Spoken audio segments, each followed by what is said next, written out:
Graça e paz, meus queridos. Na realidade eu estou fazendo esse vídeo, mas por uma questão de expor meus sentimentos, expor meus pensamentos com relação à palavra de Deus e as experiências que nós temos tido no nosso meio cristão, no meio evangélico, onde convivemos e vivemos experiências que valem a pena ser refletidas. O povo de Deus precisa refletir sobre algumas questões. E numa determinada reunião que eu tive nesses últimos dias, um trecho que um dos meus líderes levantou está no livro de Tiago, capítulo 3, que começa no versículo 6, que diz assim: Ora, a língua é fogo, é mundo de iniquidade. A língua está situada entre os membros do nosso corpo e contamina o corpo inteiro. E não só põe em chamas toda a carreira da existência humana, como também é posta ela mesma em chamas pelo inferno. Pois toda espécie de feras, de aves, de répteis e de seres marinhos se doma e tem sido domada pelo gênero humano. A língua, porém, nenhum dos homens é capaz de domar. É mal incontido, carregado de veneno mortífero. Com ela bendizemos ao Senhor e Pai. Também com ela amaldiçoamos homens feitos à semelhança de Deus. De uma só boca procede bênção e maldição. Meus irmãos, não é conveniente que estas coisas sejam assim. Acaso pode a fonte jorrar do mesmo lugar o que é doce e o que é amargoso? Acaso, meus irmãos, pode a figueira produzir azeitonas ou a videira figos? Tampouco fonte de água salgada pode dar água doce. É interessante.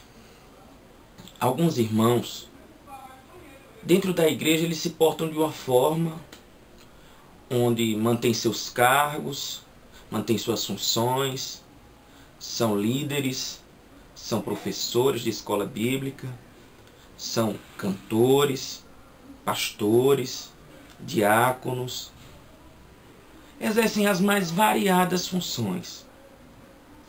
Na igreja se portam de uma forma séria, rígida, bonita, abençoam, sorriem. E às vezes tal realidade não condiz com o seu viver, com o seu cotidiano, no seu trabalho, na sua vida pessoal, com a sua família, com sua esposa, com seu marido, com seu filho. E principalmente com seus irmãos, com as ovelhas que são parte do rebanho do Senhor. Nem sempre essa postura é a mesma que ele usa no seu dia a dia. Às vezes a sua boca, a sua língua, não é aquela mesma língua que procede às bênçãos do domingo, ou da quarta, ou do sábado. Ao sair do culto, a sua língua já começa a proceder de outra forma. Procede mais maldição, maledicência, fofoca, julgamento, críticas, que muitas vezes não edificam em nada o corpo de Cristo. Pelo contrário, dissemina divisão, dissemina inveja, dissemina calúnia, maldição, como eu já falei, raiva, rancor, sentimentos que sinceramente não creio vir do Senhor Jesus, nem do nosso Deus, mas com certeza do inimigo de nossas almas, que procura apenas brechas nessas pessoas que se dizem líderes ou cristãos para amaldiçoar a vida do seu irmão, para prejudicar o crescimento espiritual do seu irmão, mesmo quando esse irmão é falho, mesmo quando esse irmão é fraco. Porque a igreja não é composta de pessoas perfeitas. Ela é um hospital, onde as pessoas devem buscar para crescer espiritualmente, para serem curadas, restauradas pelo poder de Deus. Pelo Deus que Jesus pregava. Um Deus que não vê as imperfeições, mas um Deus que busca resgatar as pessoas para o seu reino, para transformar pessoas, transformar vidas para o seu reino. E muitas vezes, nessa caminhada cristã que nós vivenciamos nas nossas igrejas, nós que crescemos muitas vezes em lares evangélicos, ou temos experiências dos nossos próprios pais, nós muitas vezes nos deparamos com essas situações, com irmãos que pregam a condenação para alguns irmãos, sem simplesmente olhar para suas próprias vidas, sem perceberem que são pessoas fracas também, que são pessoas falhas também, que erram, que fraquejam e que são seres humanos.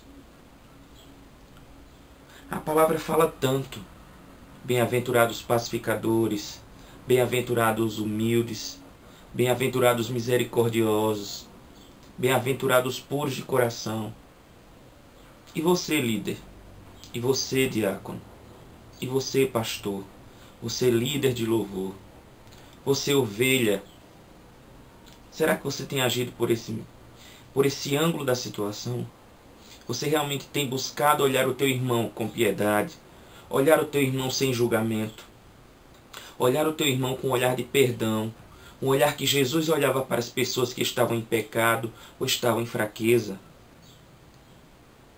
Ao invés de você falar mal daquele irmão, ao invés de você fofocar, mexericar, maldizer aquele irmão, será que você tem olhado ele com um olhar de perdão, um olhar sincero da parte de Deus? Olha, meu querido, eu não sou nada. Eu sou apenas um fraco, um qualquer no meio do povo de Deus. Mas ao mesmo tempo, eu sei que Deus me vê de forma especial. Porque o meu Deus, Ele vê a mim de forma completa, de forma íntegra. Na casa de Deus deve reinar a paz. E essa paz deve transcender os portões da casa de Deus. Para as pessoas do mundo que carecem desse amor, que carecem dessa visão cristã. Porque a palavra diz que nós devemos ser imitadores de Cristo. E não seres usados pelo diabo para fazer o mal através da nossa língua. Que você reflita nisso. Que você não veja as pessoas com esse olhar que o inimigo quer que você tenha. Mas que você veja o olhar das pessoas e você veja esse olhar com um olhar de misericórdia, de cura e de perdão que só o Senhor Jesus pode ter e tem para conosco. Que Deus nos abençoe. Em nome de Jesus.